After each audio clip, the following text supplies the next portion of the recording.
Hello, YouTube.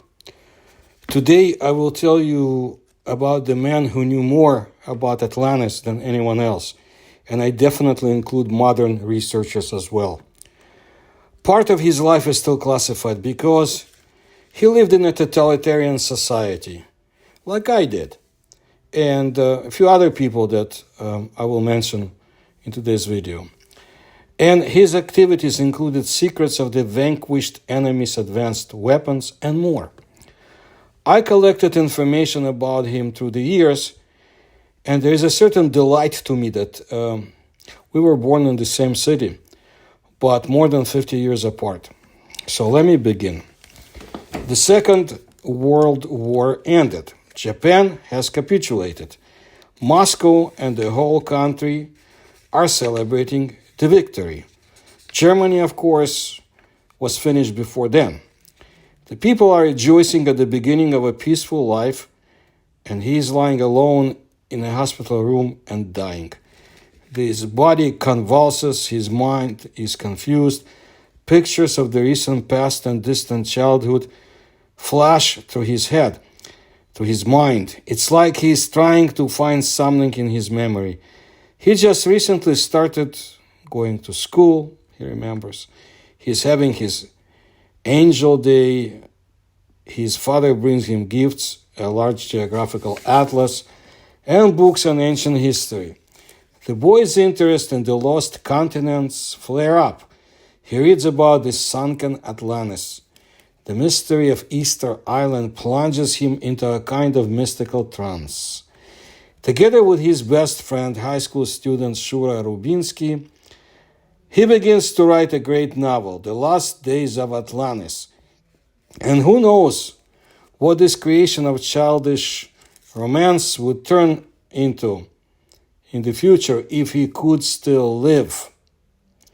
History knows many examples of when the names of famous people are on everyone's lips, but almost nothing is known about their lives.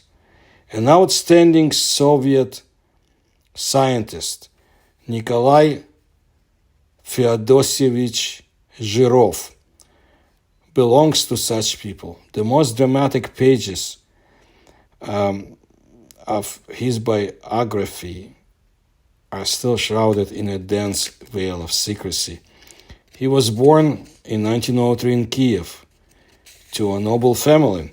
His father, Feodosy Vasilievich Zhirov, and his mother, Serafima Ivanovna, spent a lot of time raising their son. Little Kolya read a lot and loved to draw. When Zhirov was 10 years old, his aunt gave him Shade's book, The Young Chemist. The fact is that chemistry was not taught at the high school or school where he went to at that time, and he independently studied this book and, in principle, the subject of chemistry itself. After the death of his father, Zhirov entered the Kiev Electrical Engineering College, but due to extreme need, which arose due to the difficult financial situation in the family, he was forced to interrupt his studies for some time and go to work. He worked as a laboratory chemist. However, after a short time, he was able not only to return to school with work, but also to start teaching. The young teacher was not even 20 years old at that time. In 1928, the first printed work of Zhirov on the manufacture of phosphorescent substances was published in the Soviet-Ukrainian Chemical Journal. This was followed by a whole series of writings on this topic. Periodic publications in the Journal of Applied Chemistry in the late 1920s, early 1930s brought fame to Zhirov, not only in the USSR, but also abroad. After leaving the military service in 1934, he was already a military engineer of the third rank. He moved to Moscow and joined the Scientific Research Institute at the People's Commissariat of Ammunitions. They used to have a ministry like that.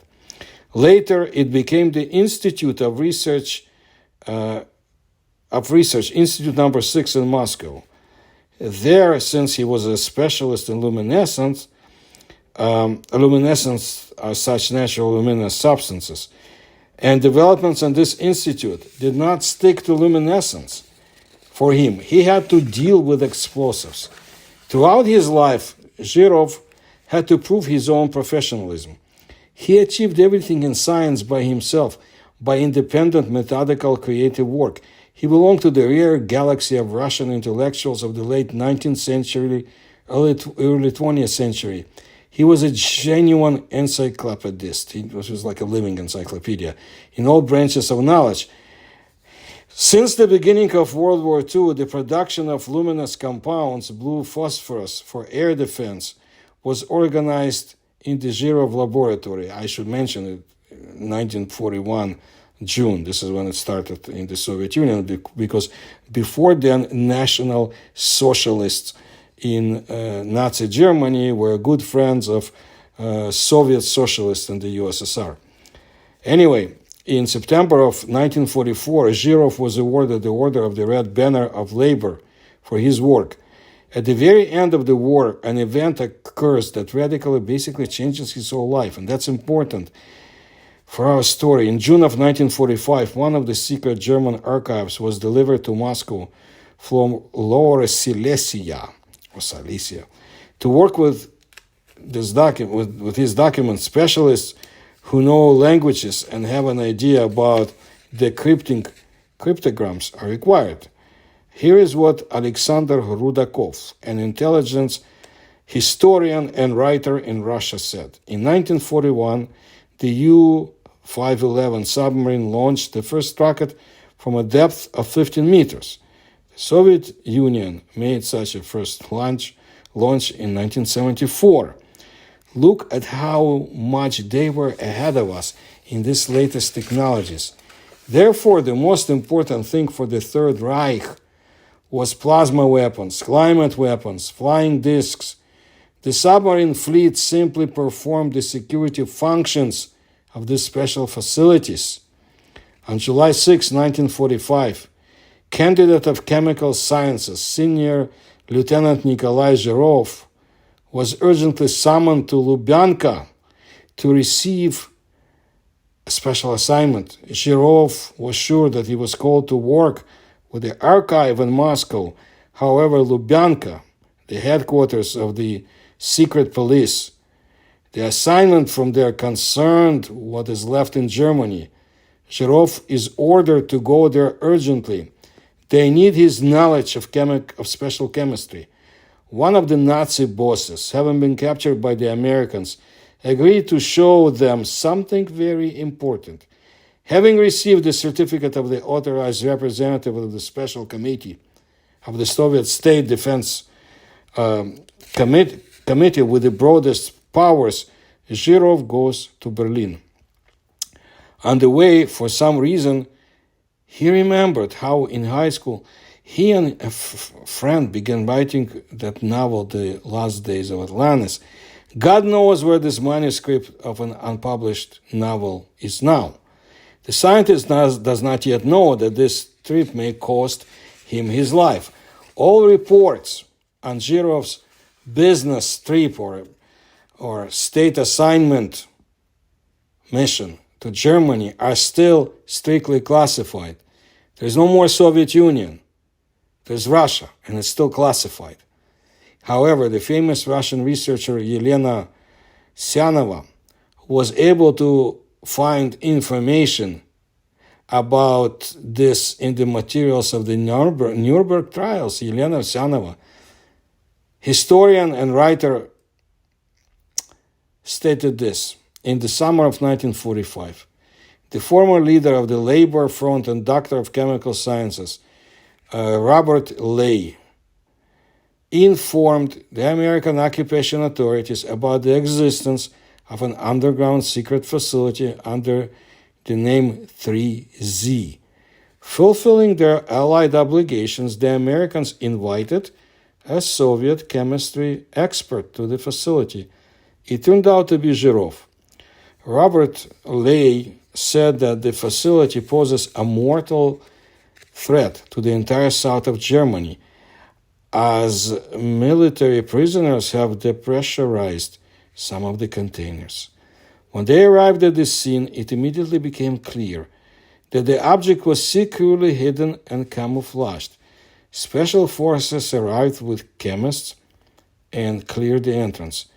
The lifts, maybe elevators in the United States, turned out to be serviceable. Elena Sianova continued, in general, it was necessary to go down, but there was a hitch.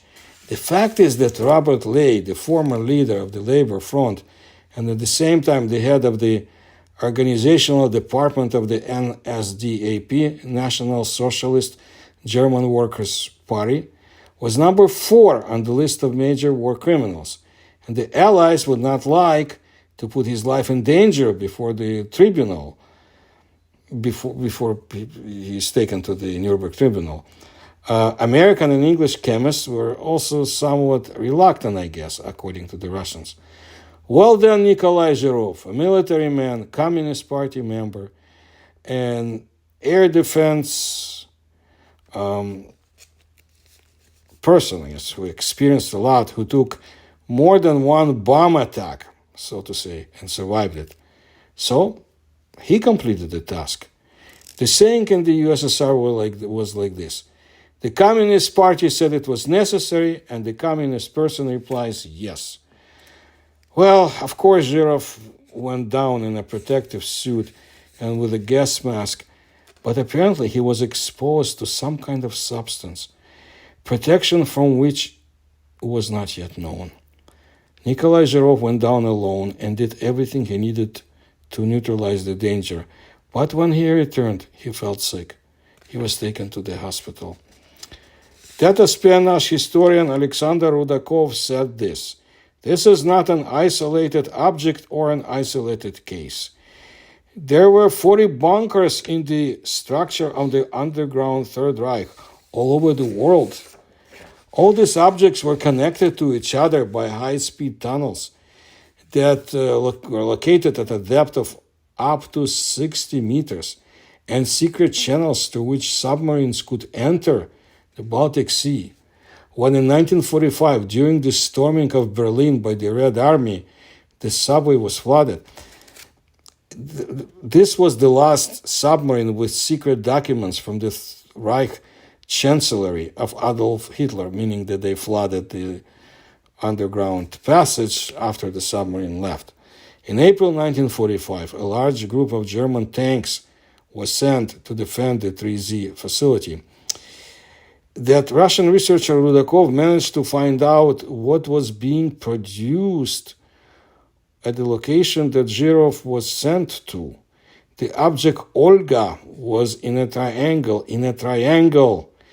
This is the city of Weimar, a very beautiful medieval city that Adolf Hitler loved and often spent his time there with Olga Chekhova, Soviet agent, as we found out later. Therefore, the main entrances to the dungeons and bunkers were located in the central square of the city. It turned out to be a small triangle with an apex in Weimar, which is aimed at Berlin by an underground railway. The 3Z facility that Nikolai Zhirov visited was a very serious facility. It was used to manufacture an anti-gravity engine, which had not yet entered the series by that time and was supposed to be used on flying discs. At this moment, large volumes of mercury and other substances appeared at this facility, the purpose of which, or the formula, according to Rudakov, are not known to us today. On April 4, 1944, according to the Russians, a British submarine attacked the German submarine U-859. 47 crew members were killed, but 20 people escaped and were taken prisoners by the Allies. One of the survivors said that there was a large cargo of mercury on the boat. Mercury was intended for secret developments.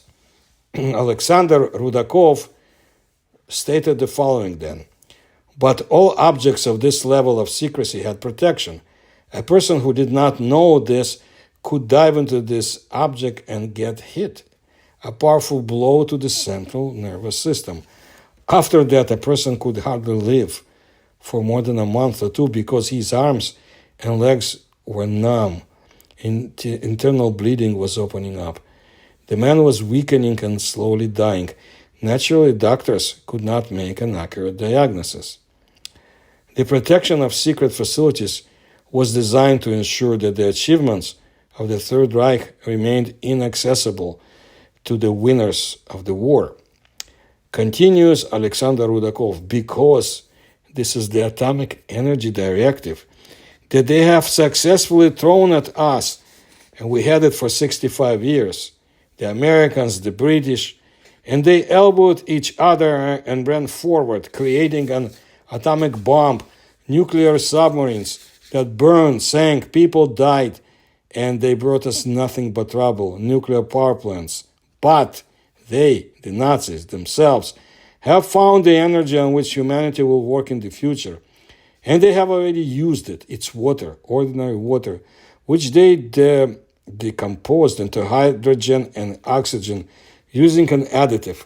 Hydrogen was used as rocket fuel, and oxygen was breathed. The submariners were breathing it.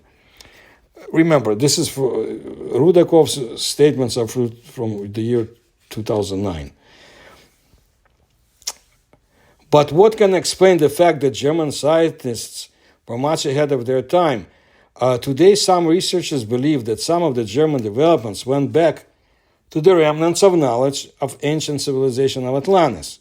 Hitler considered Atlantis to be the birthplace of the Aryan race. Ussr's expeditions searched for Atlantis footprints on different continents.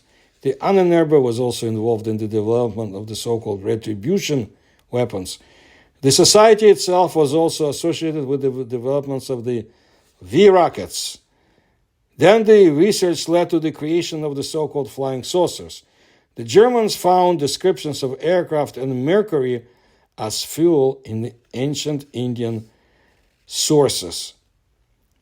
Let me stop here for a second, remind you, in my videos you can find the story of the Kiev rocket, so-called rocket. Strange apparatus that was discovered in Kiev and was sawed apart, so to say, to pieces and then removed into Moscow. And it had Sanskrit writings inside. You can find it in my videos. Anyway, now Alexander Rudakov continued. We got our sources, drawings. They built their first flying saucer, flying discs from ancient Indian sources, and on the basis of studying these ancient manuscripts. Yes, my grandmother, Zhirov'S granddaughter, recalled also, told me that my grandfather was engaged in rockets, that in 1945 he flew to Germany with a group of scientists when the German archives were opened.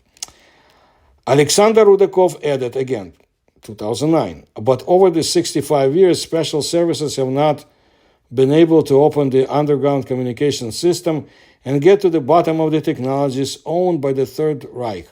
All these things that Korolev, Glushko, V4 rockets, and other products exported, they didn't give our science and could not advance it more than 20 years ahead. Maybe the Germans really managed to recover the fuel formula from ancient Sanskrit sources or find the legacy of Atlantis. The myth of Atlantis has been on the minds of mankind for the third millennium, so to say. More than 10,000 works, according to the Russians, have been written worldwide about Atlantis.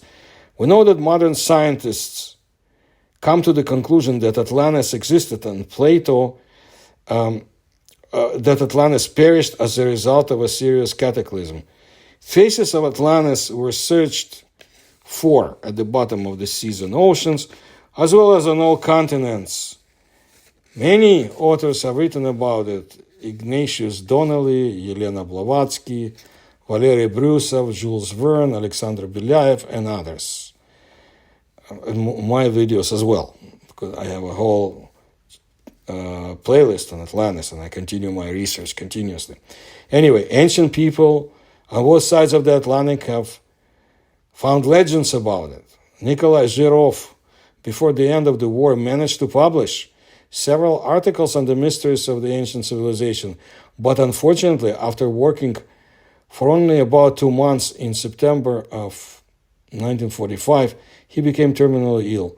So, as he writes himself in his autobiography, it was some kind of nerve damage caused by some chemicals. So he was sent already in early September of 1945, sent back to Moscow. Here he was in Moscow, so he was admitted to the Botkin Hospital. And he was there until April of 1947. The work on the study of chemical secrets of the Third Reich terribly undermined the health of the Russian scientist. Zhirov is mysteriously diagnosed with a viral disease of the central nervous system. He cannot walk and becomes disabled. And, according to the classification, he was disabled in the first degree. One day in the clinic where they were trying to treat Zhirov, the doctor bending over him heard him pronounce someone's name as if in delirium. "Who are you calling?" he asked. And suddenly he caught a strange phrase from the patient's mouth. "Ah, Solon, Solon, you Hellenese are forever children, and there is no elder among the Hellenese." Historian Elena Sayanova mentioned this. The doctor who treated Zhirov turned out to be an educated man. He remembered that with these words, the great Greek philosopher Plato begins his famous dialogue of Critias, in which for the first time the mysterious country of Atlantis, destroyed by the gods, is directly mentioned. And the doctor answered the patient with the words of the ancient Greek. "Why do you say that?" Solon asked. "You are all young in mind," he replied, for your minds do not preserve to you any tradition that has passed from generation to generation from time immemorial, and there is no teaching left from the gray days. The reason for this is this. The doctor who treated Zhirov did not admit that in the 4th century BC, someone could have serious scientific knowledge. He adhered to the traditional hypothesis that Plato simply invented Atlantis to justify his ideal view of legislation, of utopia. However, the scientist confined to a hospital bed thought quite differently. The doctor and the patient talked and argued a lot about the problem of Atlantis. According to the dominant communist and militant Marxist ideology, which was the main stronghold of the ideology of the Bolshevik regime, everything related to the idealistic philosophy of the ancient world was either considered a ridiculous fantasy or at best interpreted as utopia. In support of this, the words of Aristotle, whom the Marxists considered one of their learned materialists, addressed to Plato were cited. These words were said during a dispute over the dialogues written by Plato about Atlantis. "Plato is my friend, but the truth is dearer to me."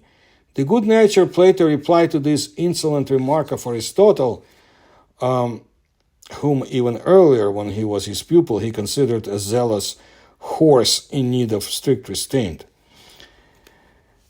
"Aristotle kicks me like a suckling colt does to his mother."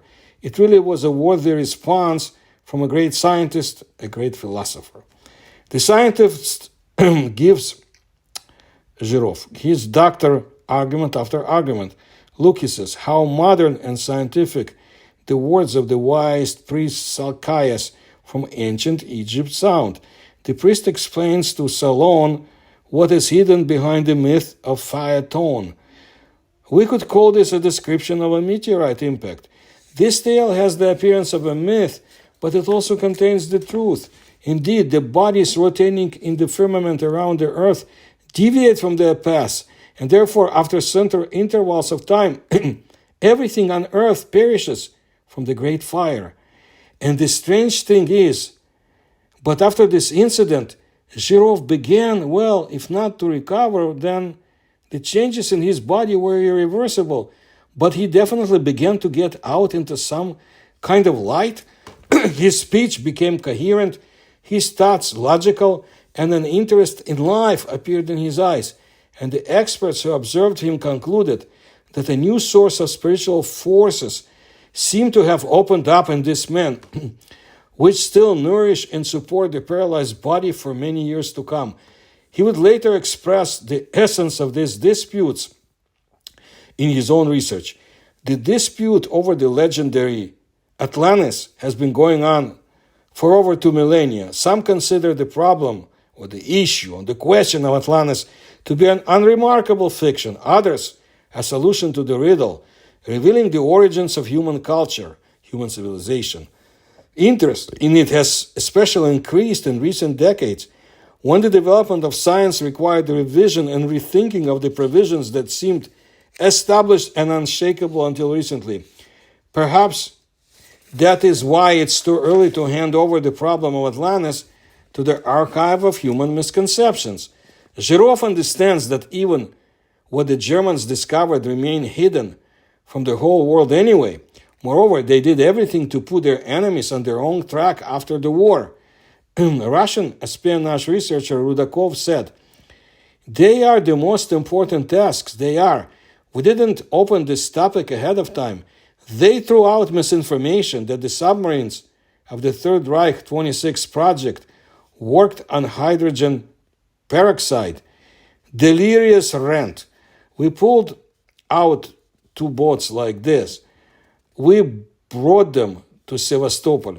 We collected them. We constructed them according to this scheme which was provided to us by the Germans, according to archival documents, and all 2 boats were successfully burned at sea, together with the crews." Nikolai Zhirov, when he collided with this scientific lump, so to say, when he plunged into this object, after which we understand that he received horrible lesions of his body, he directed all his vital forces to show the military and the political leadership of the Soviet Union that it was necessary to create such an institution, the institution or institute similar to Anenerba, in order to move Soviet science forward. Nikolai Zhirov understood perfectly well that ideological dogmas hinder the development of Soviet science. Being unable to work in the laboratory, he decided to engage in a fundamental substantiation of the reality of the practice of civilization, the very existence of which was not recognized by anyone in the Soviet Union at that time. I'm talking about Atlantis. In general, Zhirov actually got into a rather difficult time. That is, by this point, historians had already developed their own point of view, their own approach, their own views, and in fact, when dealing with ancient structures, they attributed everything to ordinary, well-known terrestrial civilizations, the ancient Egyptians, ancient Sumerians, Maya, and so on. Therefore, the idea of Atlantis was actually rejected there. From the point of view, as Plato mentioned, that it was a fairly highly developed civilization in general, no one looked at it at that time in the Soviet Union, because this refuted all the scientific ideas then available about the history of the Earth, human development, and ancient civilizations. Nikolai Zhirov was aware that the Germans did not have such ideological prohibitions, and in Soviet science it was necessary to prove everything from the basics. Alexander Rudakov continued, "Of course, it was still with us. There was some kind of restraining stupor that allowed the development of this topic, because it was the first time that Zhirov started talking about Atlantology as a future science, at the intersection of interdisciplinary sciences. That is, it should, and he called it that, Atlantology is a synthetic complex science. That is, it is in the complex that the study of this question, of this problem, of this topic should be carried out, but then this complex did not exist." Zhirov begins to comprehensively explore a whole range of sciences, history, mythology, geology, anthropology, and so on. He's gradually putting together a mosaic of the magnificent picture of the past. Since Atlantology is a science developing at the junction of all existing sciences, and Zhirov was clearly aware of this, he sat down again for textbooks on geology, oceanology, history,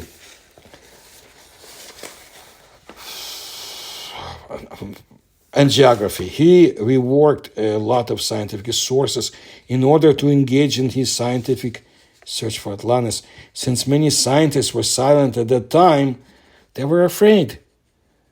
Stalin, his henchmen, executed a number of Egyptologists, archaeologists, and so forth.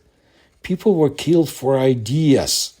They will not teach you that at American universities when they speak about the Soviet Union. Those who love the regime, I've met some like that on American universities, but people were massacred by the regime. Read George Orwell, 1984. Maybe this will explain you the reality we lived in. Anyway, Zhirov considered it his duty as a research scientist to raise this topic. He was a brave man. Nikolai Feodosevich himself located Atlantis in the northern part of the Atlantic Ocean. That is, it was, in his opinion, it was such a meridian-long continent which was located. It consisted of 3 such large islands. One of them, North Atlantis, was located in the area of the Azores. The second one was located to the south in the equatorial regions, and the southern part of the southern island reached the eastern coast of Brazil in the area of the São Paulo Islands. The Soviet scientist was one of the first in the world to start talking about Atlantology as a science, and became the founder of this new direction created at the junction of many disciplines of Soviet and Russian science. In 1957, his long-awaited book titled Atlantis was published. Alexander Gorodnitsky, geologist, academician of the Russian Academy of Sciences, and a subject of my video I made several years ago, said the following: if we assume that Atlantis existed, then we must assume that civilization, and generally speaking, the whole evolution, is discrete. That is, that there could have been some civilizations that perished later. This is completely contrary to what was drummed into us. That is dialectical, historical materialism, which says that it is possible only from the lowest to the highest, and step aside if you're trying to escape, because communism is where we will go. And before that, there was a primitive communal system and no deaths of any civilizations. Thank God we've given up on that now. But how he could have written such a bold book back then, I still don't understand. I can say that if Gorodnitsky heard what the liberal arts professors teach in American universities today, he would be more than shocked.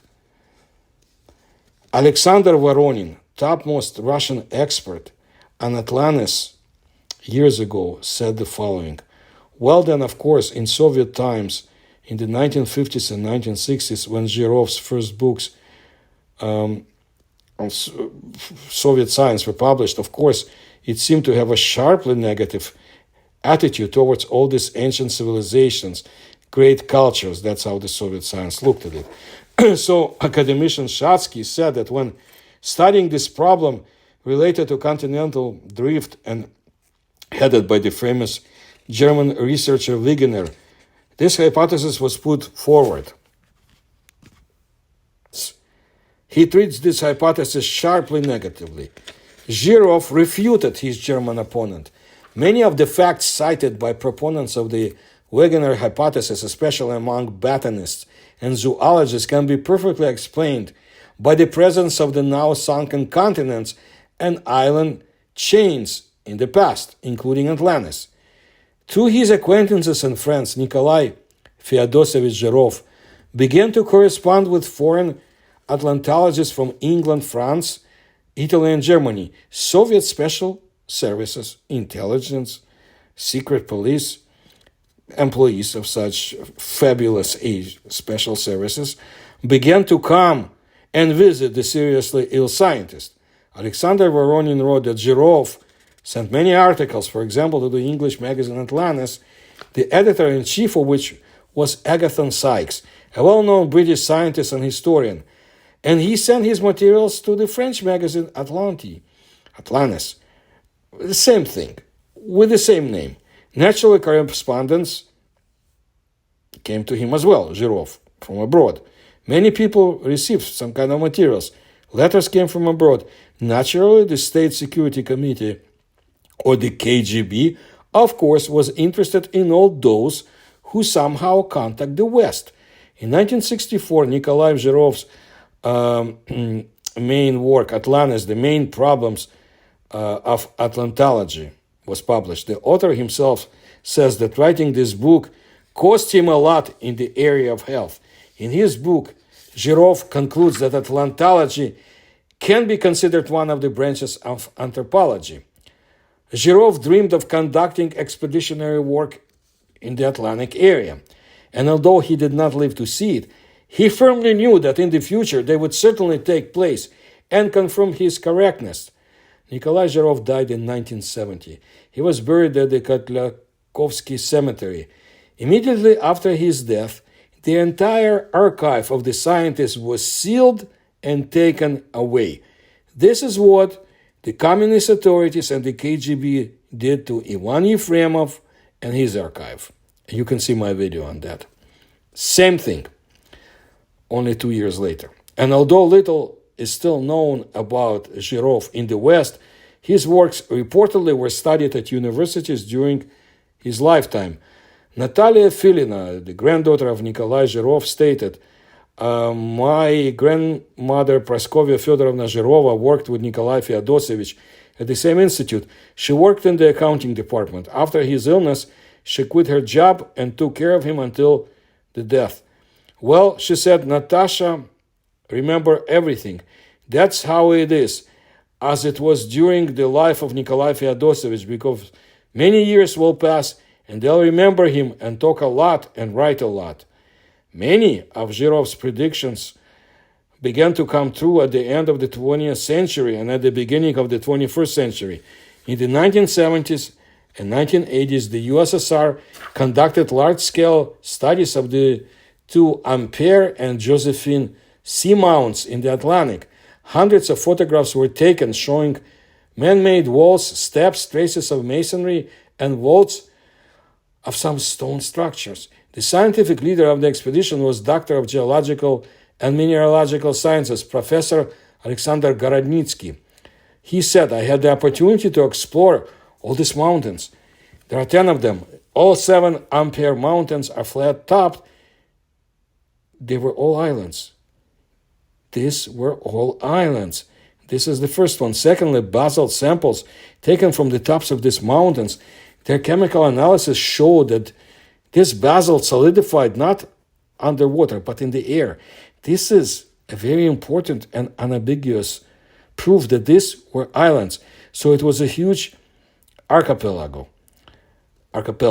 And in essence, what Plato described is either a microcontinent or a huge archipelago that sank catastrophically quickly underwater. The Russians and others like to use this example I'm about to tell you. In May 2001, in the western part of Cuba, a joint Canadian-Cuban expedition led by Polina Zelitsky discovered an underwater city that is more than 6,000 years old. Russian historian and philologist Georgy Nefedyev wrote this. Polina Zelitsky, or Zelitskaya, who, as you know, was born in Poland, she studied engineering in one of the closed institutes of the Soviet Union. Then she found herself working on a secret Soviet submarine. Decades later, when a joint Canadian-Cuban expedition made curious discoveries in the waters of Cuba, the western waters of Cuba, including underwater structures resembling a city, certainly its previous, her previous work on a Soviet submarine had an impact on this. But her biography reads a little bit differently. Paulina Zelitsky was living in Havana, Cuba, working for the Soviet Union on a submarine base as a specialized technical translator when she decided she needed to get out from the yoke of the Soviet regime. It was 1970, the Cold War was raging. All she knew was that she had to get out for the sake of herself and her two boys, Ernest and Eduard. The communist government was all she had ever known growing up in Odessa, Ukraine, under Stalin's iron fist. She hatched a plan that would seek asylum in Canada when a flight she was on to Moscow from the Cuban capital made a refueling stop in Gander. She hid in a washroom but was subsequently discovered. The plan failed. Undeterred, she vowed to try again when she was headed back to Cuba. This time it was successful. There's more. Paulina is a Canadian professional engineer with international experience in security, transportation, and energy sectors. She obtained her initial engineering degree in the coastal marine engineering in 1967 from the National Marine University in Odessa, Ukraine, and her Soviet Ukraine at the time, and her second degree from the University of Alberta in Edmonton, Alberta, Canada in 1976. Paulina started her engineering career as a port designer for Soviet, Cuban, and later in the 1970s for private and governmental Canadian companies across Canada. After her certification as a Canadian professional engineer, she jump-started her work in the Canadian energy, transportation, and security sectors. She participated in developing Canadian onshore pipeline regulations and Canadian diving regulations, combining her career with the responsibilities of a full-time single working mother of two. So she knew what was going on in Cuba and around in the waters. I don't know much more than that. I mean, like her, I escaped from the Soviet Union too, and I respect her choice. But this is all I know at this point. Well, let's get back to Zhirov. Alexander Voronin, Russia's foremost Atlantis researcher who passed away in 2012, said this: Zhirov's foresight, yes. Here are the issues that he raised, maybe even on a purely geological level, yes. And some questions. For example, the date of the death of the civilization is the milestone 12,000 years ago, yes. It is now being integrated with the latest research by American scientists.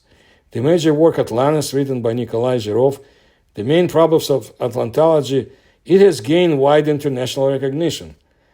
Even many years after its publication, it is considered one of the most fundamental and authoritative in the world. I love that book. I read it a number of times. It's a magnificent masterpiece of somebody who dedicated his whole life to this research. The importance of Zhirov's book cannot be overestimated, since in this book Zhirov researched 730 sources. It is sometimes impossible to study these sources, even for the most consistent Atlantean, who has devoted his entire life to the study of the question of the existence of Atlantis. Alexander Gorodnitsky also said this: he is a chemist, he's not a geologist. At the same time, being a real scientist, he brilliantly and with a scientific dedication tried to summarize and analyze all the facts that were at his disposal. And that is very interesting. That's why it happened. I don't know. More than 1,000 different books. I have a couple hundred dedicated to Atlantis on my shelf. I do not know a better book than Zhirov's, because this is the only book where, from an absolutely scientific point of view, as an outstanding scientist, he tried to analyze these facts and draw the right conclusions with the wrong concept of the development of the outer shells of the Earth. And there was no right one then, yes? And it does him credit as a scientist, of course. That is why I consider it a great honor for me to be invited and write the preface for his book. One of the main arguments of the skeptics was that if this legendary island existed, there should have been more traces of a developed pre-deluge civilization, and this is nowhere to be found. But over time, everything turned out to be exactly the opposite. And there were so many facts that some researchers, not even content with Atlantis to explain them, started talking about paleocontact, ancient aliens hypothesis, and the traces of extraterrestrial technologies. Andrei Sklarov, late director of the Third Millennium Foundation, and a great researcher he said this: "In fact, traveling to ancient sites, you periodically encounter traces of such high technologies that this is still a matter of the distant future for us. And by studying these ancient artifacts, you can try some technologies, well, if not repeat them, then at least to try to find some analogs. That is, in fact, you can actually study not the past, but the work of the future." Andrei Sklarov added, "I believe that people like Zhirov, who are actually in some kind of information vacuum, try to develop the idea of ancient, highly developed civilizations. These are the pioneers, which of course should not be forgotten, because managing to talk about these topics in those conditions in general required certain achievement, intellectual at least." And historian Elena Sayanova said this: "People like Zhirov are genuine scientists. They never live in the present day. They understand that they may not be understood, not accepted, forgotten, but they work for the future, for another time. Maybe it's ours." Today, the relevance of Nikolai Zhirov's work has greatly increased. I certainly hope so. Many scientists admit that our time is increasingly reminiscent of the times of Atlantis. At the beginning of the 20th century, natural disaster intensified so much that even politicians began to talk about the upcoming global changes in the Earth climate, since sea level rise will lead to the disappearance of the entire states from the face of the Earth in the near future. The same events took place 12,000 years ago. At least this is belief of some scientists. Not everyone believes in that. Let's be clear, and changes in the climate have gone for hundreds of thousands of years without input of human beings. But maybe in the ancient civilizations they were influenced by mankind. We just don't know enough. Plato describes the death of Atlantis, and the reason for this death is probably that those of the Atlanteans who did not seek peace could not come to an agreement. They died, and those Atlanteans who tried to transfer their knowledge, their skills to other people, were able to come to an agreement with other nations, cultures. They continued their existence. On other continents, they transferred all their experience, all their cultural heritage to them, and thanks to this, historians noted the heyday of Egyptian culture, civilization, the heyday of the civilization of the Maya, Incas, Aztecs in America. Thanks to this, many branches of knowledge of modern civilization have nevertheless reached the level that science and culture in Atlantis could achieve. And in order to be ready to meet the global changes taking place on Earth, it is necessary to correctly understand what was happening then. This is also being done by the new science founded by the outstanding Russian scientist Nikolai Feodosevich Zhirov. And although some of his research is still classified, the time will come and someday it will be declassified. Indeed, as the Bible says, there is nothing secret that would not become apparent. That's what I wanted to let you know today. And I will bring you more interesting stories about the Russian search for the Atlantis, because there's more to tell you. I knew some of the people personally. I have been in touch with people that are now not on this planet anymore. They died. But it doesn't matter, because there are still people who are studying Atlantis, and of course worldwide, not only in Russia, Eurasia. And I try to bring videos from time to time on the most interesting aspects that you will not hear anywhere else. I don't want just to repeat somebody. I want to give a perspective from the point of view that you almost never hear about. And of course, we should do our best to bring point of views of scientists from India and China and so forth. If you like my research, please support me through the links you will find in the description to this video. Please tell others about my work. Please like my videos and please subscribe to my channel. Thank you.